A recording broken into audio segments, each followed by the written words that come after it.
बिस्मिल्लाहिर्रहमानिर्रहीम। अस्सलाम वालेकुम। फेसबुक ਤੇ ਇੱਕ ਮੇਰੇ ਫਰੈਂਡ ਨੇ ਹਲੀਲ ਔਜਲਾ ਸਾਹਿਬ, ਅੱਜ ਉਹਨਾਂ ਦੀ ਇੱਕ ਪੁਰਾਣੀ ਪੋਸਟ ਨਜ਼ਰ ਤੋਂ ਗੁਜ਼ਰੀ ਤੇ ਉਹਦੇ ਵਿੱਚ ਉਹਨਾਂ ਦਾ ਇੱਕ ਪੰਜਾਬੀ ਕਿੱਤਾ ਸੀ ਬੜਾ ਪਿਆਰਾ ਤੇ ਉਹਦੀ ਤਰਜ਼ ਤੇ ਉਹਦੇ ਵਜ਼ਨ ਤੇ ਫਿਰ ਮੈਂ ਇੱਕ ਨਜ਼ਮ ਮੇਰੇ ਕੋਲ ਮੈਂ ਬਣਾਈ ਏ। ਅੱਜ ਮੈਂ ਤੁਹਾਡੇ ਨਾਲ ਪਹਿਲਾਂ ਉਹ ਕਿੱਤਾ ਸ਼ੇਅਰ ਕਰਾਂਗਾ ਤੇ ਫਿਰ ਨਜ਼ਮ ਸ਼ੇਅਰ ਕਰਾਂਗਾ। ਕਿੱਤਾ ਸੁਣੋ। ਉਹ ਫਰਮਾਉਂਦੇ ਨੇ ਬਿਸਮਿल्लाहिर्रहमानिर्रहीम। दिल करदा ਏ माँ बोली नूं चरहे कत के कंबल खेस बनावां। दिल करदा ਏ माँ बोली नूं चरहे कत के कंबल खेस बनावां। सभे नानक वारस लैके ਇਹਦੇ ਵਿੱਚ ਲੁਕ ਜਾਵਾਂ। ਸਭੇ ਨਾਨਕ ਵਾਰਸ ਲੈ ਕੇ ਇਹਦੇ ਵਿੱਚ ਲੁਕ ਜਾਵਾਂ। ਇਹ ਤੇ ਹਲੀਲ ਔਜਲਾ ਸਾਹਿਬ ਦਾ ਕੀਤਾ ਸੀ ਤੇ ਅੱਗੇ ਮੇਰੇ ਕਤੇ ਨੇ। ਅੱਗੇ ਵੇ ਕਿ ਦਿਲ ਕਰਦਾ ਏ ਵਾਬੀ ਸੁੰਨੀ ਸਭ ਨੂੰ ਸੀਨੇ ਲਾਵਾਂ। ਦਿਲ ਕਰਦਾ ਏ ਵਾਬੀ ਸੁੰਨੀ ਸਭ ਨੂੰ ਸੀਨੇ ਲਾਵਾਂ। ਧਰਤੀ ਮਾਂ ਦੇ ਸਭ ਪੁੱਤਰਾਂ ਨਾਲ ਰਲ ਕੇ ਭੰਗੜੇ ਪਾਵਾਂ। ਧਰਤੀ ਮਾਂ ਦੇ ਸਭ ਪੁੱਤਰਾਂ ਨਾਲ ਰਲ ਕੇ ਭੰਗੜੇ ਪਾਵਾਂ। ਦਿਲ ਕਰਦਾ ਏ ਕੋਈ ਕਿਸੇ ਨੂੰ ਮੰਦਾ ਵੀ ਨਾ ਆਖੇ।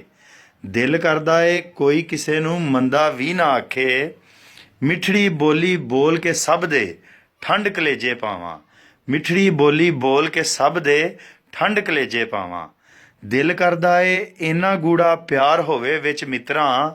ਦਿਲ ਕਰਦਾ ਏ ਇੰਨਾ ਗੂੜਾ ਪਿਆਰ ਹੋਵੇ ਵਿੱਚ ਮਿੱਤਰਾਂ।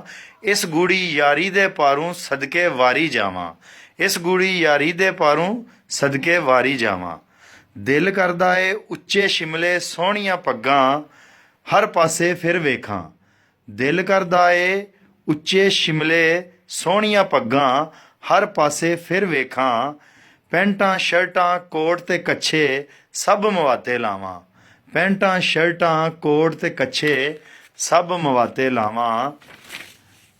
ਤੇ ਦਿਲ ਕਰਦਾ ਏ ਇਹ ਜਿਹੜਾ ਆਖਰੀ ਕੀਤਾ ਹੈ ਇਹ ਪੰਜਾਬੀ ਸਿੰਧੀ ਬਲੋਚ ਪਸ਼ਤੂਨ ਸਾਰੀਆਂ ਸਾਡੀਆਂ ਜ਼ਬਾਨਾਂ ਨੇ ਤੇ ਉਰਦੂ ਸਾਰਿਆਂ ਨੂੰ ਇੱਕ ਦੂਜੇ ਦੀ ਰਿਸਪੈਕਟ ਕਰਨੀ ਚਾਹੀਦੀ ਹੈ।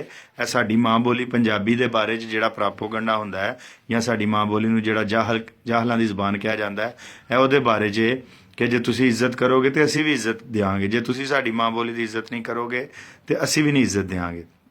ਕਥਾ ਏ ਦਿਲ ਕਰਦਾ ਏ ਮੇਰੀ ਮਾਂ ਨੂੰ ਤੂੰ ਮੰਦਾ ਨਾ ਆਖੇਂ।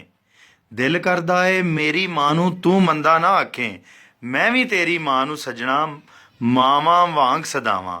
ਮੈਂ ਵੀ ਤੇਰੀ ਮਾਂ ਨੂੰ ਸੱਜਣਾ ਮਾਵਾਂ ਵਾਂਗ ਸਦਾਵਾਂ। ਤੇ ਇਹ ਨਜ਼ਮ ਸੀ ਜਿਹੜੀ ਅੱਜ ਮੈਂ ਪੜ੍ਹੀ ਤੇ ਮੈਂ ਸਾਂਝੀ ਤੁਹਾਡੇ ਨਾਲ ਕੀਤੀ ਹੈ। ਬਹੁਤ ਸ਼ੁਕਰੀਆ। ਅਸਲਾਮ ਵਾਲੇਕੁਮ।